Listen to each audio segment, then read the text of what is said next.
and you'd bait pedophiles into some of the most caustic and vulgar. But you really, if you go to baiting.org, they still have a lot of those archived, but it doesn't translate to radio. Sorry, that's the swine flu. I brought it with me. Cheers. Thanks a lot of it. I didn't know if you wanted herpes or swine flu, so I went with both. Whichever. Do you need a doctor? No. I have my manager. Have you ever gotten into trouble when you've said Doug? I mean, with your performances. I mean, for real. No real trouble. Yeah. Threats and, I've gotten some, you get a lot of emails. I've gotten death threats on MySpace, which is hilarious. Yeah. You might as well write it on a children's birthday card. Send it. So MySpace death threat, and the guy's picture's all happy and goofy. So you have to be very careful in Vasa tomorrow. It's a very dangerous place. Oh, is it very dangerous? Yeah. Is that where the school shootings happened? No. That's elsewhere, but I've seen you've done your homework. Everyone brings it up. It's almost, because I've talked to, even before I got here, I talked to a lot of journalists, writers in Finland doing interviews, and they mention the school shooting, but almost in like a way that they're bragging, like we have because it's such an American thing that they want to go, we have it, like it's common ground they can share. We have school shootings now. You'll love it here. I like that. Yeah, which I do. Yeah, every time I hear about a school shooting, I go, that was my idea. I thought of that years ago. Why didn't I do that? I could be famous now. Instead of slugging it out in the comedy trenches, I could have been a household name if I just shot all the kids I wanted to. That would have been quite sad, though. Because it's sad, but yeah, that's always they always blame the wrong people. Oh, the media's to blame because they're so violent, and no one ever says, you know what? Maybe the reason is a lot of your kids are dicks. That might be the reason for the school shootings. Maybe your jock kids are assholes and deserve some lead in the face. Normal we'll talk about this at the show. Yeah. We'll finish this whole bit live. You're starting your gigs from Vasa tomorrow, and there's a few things you need to know about Vasa. The most famous punk band coming from Vasa is called Chlamydia. All right. Yeah, and just don't tell them that it sucks, because it's a real big thing for Vasa. Sure. People. I'm not a big music guy, so I won't be mentioning any kind of music. Yeah, and you're going to Jyväskylä and then coming to Helsinki and then going to Turku, so it's a round trip in Finland. But I heard you tried to be the president of the United States. Yeah, well, I've tried a lot of things and failed. Have you still got ambitions? I tried to be drunk for this interview, and I'm only slightly buzzed. So, yeah, you can see how the presidential run might not have fared well. but do you still have, hopes of living in the White House? No, I just had hopes of... that was... we were just trying to have fun with it, and I couldn't even do that with the presidential race. I wish that led into great material, but it just leads me to sad remembrances of failed dreams. Yeah, we were trying to run on the libertarian ticket. Yeah. And then it got hijacked by some vulgar Republican. And it didn't work out. Didn't work out where you planned. Yeah, it wasn't even. It didn't even have a chance to be funny.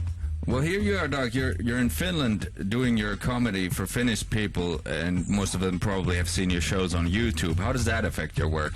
Yeah, YouTube is it's great in that I encourage bootlegging of products I've already released, but comedy's a work in progress, so it'll take you at least a year to get a new chunk of material ready for a DVD.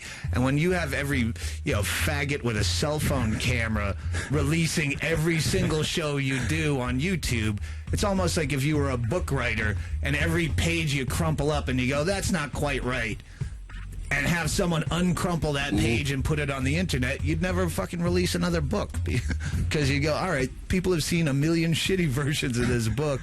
So, yeah, it'll probably be the reason I quit comedy or kill a guy with a cell phone camera out of frustration. Because it's like you live in this whole world.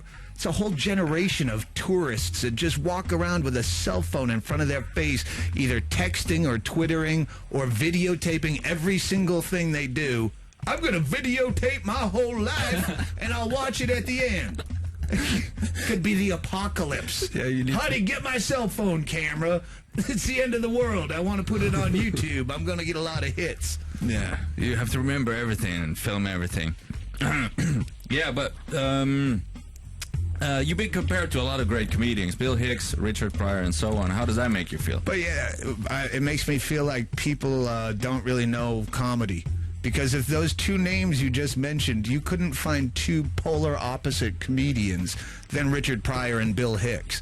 You can listen to Bill Hicks' entire career, his entire discography. You don't know a single thing about him as a person. It's all opinion-based, opinion-oriented. Yeah, did you have a girlfriend? Were you ever married? You have no idea. Richard Pryor is all personal-based, or mostly personal-based, and his mother was a prostitute, and he set himself on fire, and all this shit that's more from a... So those two comics, I couldn't name two more different, so how do you... But that doesn't like fire. No, it just makes me think people are lazy when they come to trying to generalize you where they don't really... I don't mind. I like both of those comics. I'm just saying that it's strange that those are the names that always come up. I'm one of those guys that have seen your performances on YouTube, and you drink a lot of beer and you smoke a lot of cigarettes. How do you keep up with that every night? And every day goes, you're drunk right now.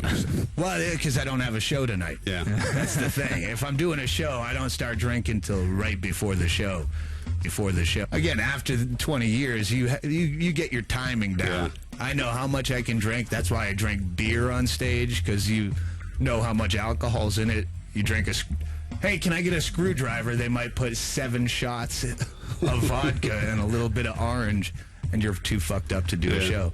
So yeah, you balance it out. But you can tell if you watch it afterwards that this is the point where I didn't start making sense no more. I mean, no, I've listened to some of those shows that people have bootlegged. I go, wow, that show lasted 2 hours and 15 minutes with about 45 minutes of jokes.